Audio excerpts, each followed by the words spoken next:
Welcome back to The Price of Business. I'm your host, Kevin Price, talking to you about you and your business. My good friend, Tom Taormina, he's on the program. His company is called itwasrocketscience.com, and we've got really some great interviews in the works that I'm going to be making an announcement on here shortly. But I'm also delighted whenever I can spend some one-on-one time with my friend and learn more about his unique perspective on what's happening with business and how businesses can take their company to the next level. And Tom, welcome as always to the program. Top of the morning, Kevin. How are you? Great, thank you. By the way, the website is itwasrocketscience.com. And let's talk about this topic. I love this topic.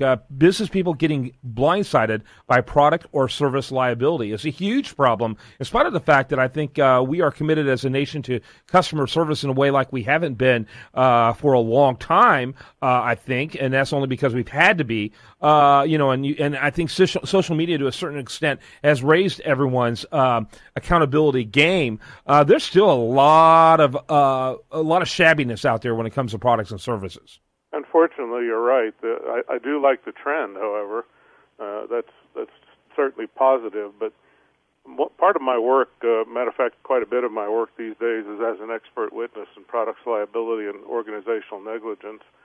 And it's an extension of my training as a quality control engineer, because while others are looking at burned-up toasters and chainsaws, I'm looking at the company that made them and trying to determine if they exhibited what the attorneys call an acceptable standard of care or not.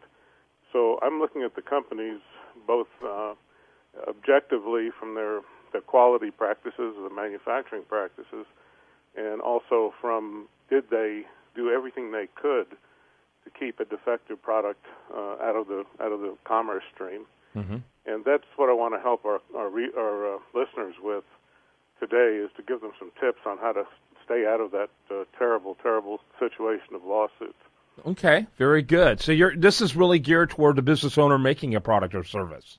Products or services, which is just about everything, I think. Yeah, that covers just about all of it. So where do they begin? Well, they begin at taking a 10,000-foot look at their own business, which is something we never do. I certainly don't take the time to assess what I'm doing on a regular basis, and I should.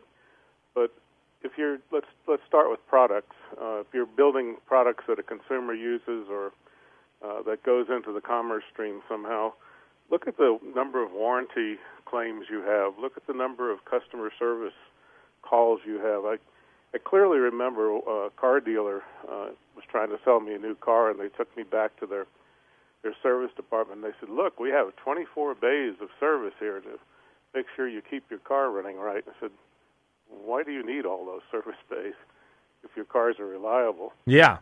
So number one for any business person is go look at your warranty claims. Most manufacturers think of them and look at them as a pain in the neck, because, oh man, what did this guy do with my product? This is crazy. It's not crazy. It's that information is a gift, and the gift is people are not going to use your product badly. You can't prevent stupid. I think we've talked about that theme once or twice. Yeah, that's right. That's exactly right. And so I love what you're saying, though. I think most of us, including myself, I find myself caught up in working for my business when I need to be focusing a lot more energy on working on my business. Isn't that what you're saying? Absolutely. You and your inner circle, and I know you've got a great group of people that work with you. I've dealt with most of them. Take time to take 15 minutes and a pot of coffee and sit down and look at your business model. You're delivering a service. Am I doing the best I can? Am I getting complaints, or am I losing listeners, or am I gaining listeners?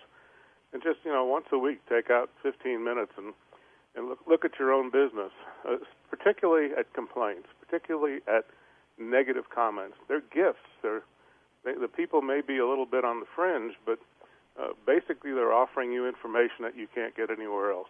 Yeah, it's absolutely free, incredibly honest, unlike the people that you pay to advise you, who are always factor in, man, if I go too far, how will they react? And sometimes we need those honest advisors who will go too far. There's no one more honest than a consumer.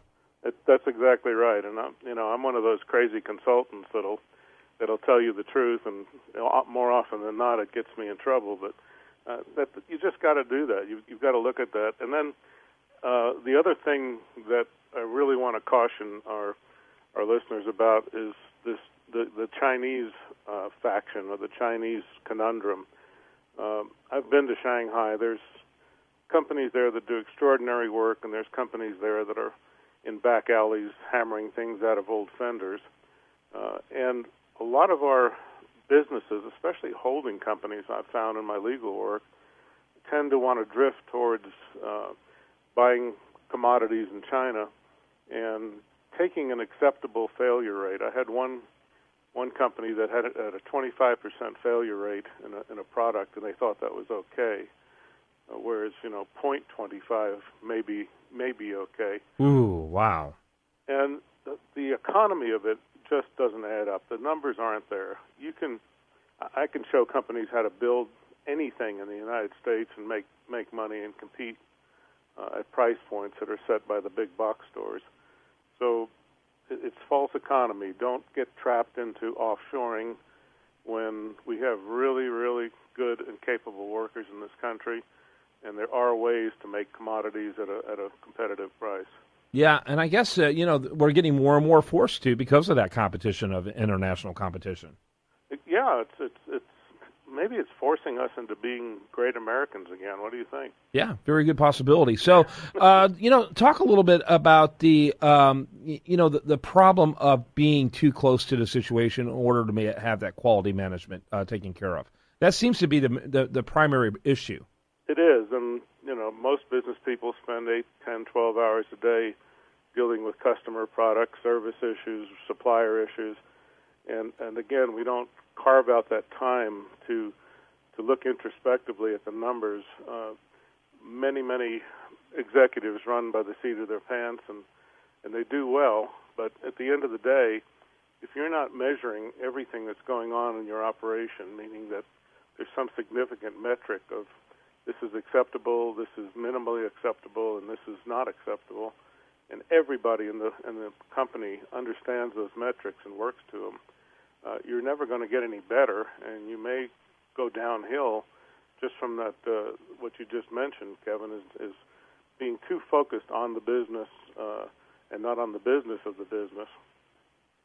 Yeah. How do people develop disciplines, and structures to avoid that happening? I know in my own personal case, I try to spend a couple of hours every week almost treating my business as if I were a consultant to my business rather than just, the chief, the CEO of my business. But what are some other things people can do? Well, you're certainly in the minority, and I applaud you for what you do.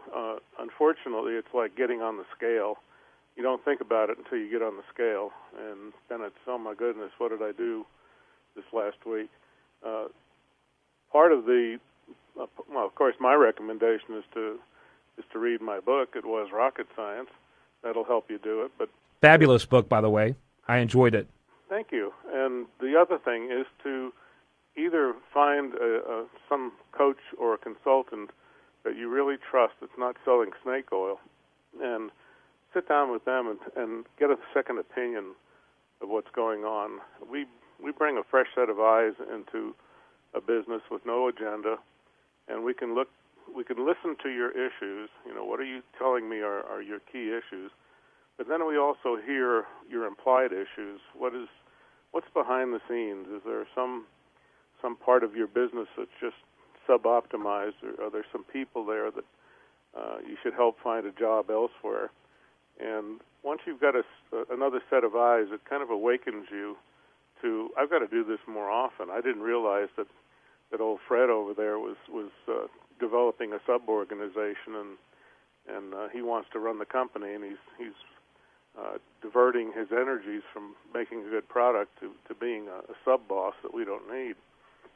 Tom, I love having you on the program. I always look forward to it. Tom Taormina, he is with It Was Rocket Science is what his website's called, itwasrocketscience.com. What is the actual name of your firm? I love the name It Was Rocket Science so much I sometimes forget about the name of the firm. I'll keep using it because the name of the firm is the Taormina Group, which is just It's just flattery for me. I have an ego. You got a great name, and we're glad to talk about it right here on this program. Thanks so much for being with us, Tom. Good morning, Kevin. Have a great day. Bye. When we come back, do want to remind you there's much more for you.